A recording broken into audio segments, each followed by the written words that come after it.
Hello everyone, welcome to Rome Tech. Today we will be discussing how to record your iPhone screen using your Mac. The first thing you need to do is manually connect your iPhone to your Mac using a cable. Typically, this will be a Lightning to USB-C cable, or if you have an iPhone 15 or newer, it will be a USB-C to USB-C cable. You can confirm they are connected by going to your Finder and onto the Locations tab. Your iPhone should be listed there. Now that our iPhone has been connected to our Mac, we can begin the screen recording. To do this, you want to press the Command and spacebar to open Spotlight Search.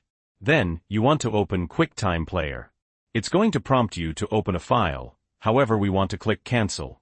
From here, you want to navigate to the top left-hand corner and click on File. And from there, you want to click on New Movie Recording. Now by default, this is going to open your Mac's webcam camera. However, we want to select our iPhone screen. To do this, you want to click on the drop-down menu next to the record button, and then under the screen section, you want to select your iPhone. This is going to reboot QuickTime Player and your screen should now be showing on your Mac screen. When recording your iPhone, I do recommend recording in the maximum quality. To do this, you want to go down to the drop-down menu yet again, and you want to scroll all the way to the bottom where it says Quality and click Maximum. You can also mess around with other settings, such as which microphone to record from. Once you're ready, you want to click on the record button, and you can begin to record your iPhone screen just as you normally would.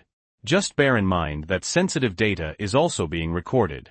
Once you're ready to finish the recording, you want to click on the Stop button. And here you can preview the recording you have just made. Once you're ready, you want to click on the Exit button, and then it's going to prompt you to save the recording file to your Mac. In this case, by default, I'm going to save it to my desktop. Now the recording has been made, we can start editing and sharing this recording just as we normally would. If this video was helpful, please leave a like, and if you have any questions or comments, you can leave them below. And don't forget to subscribe for more helpful tech tips.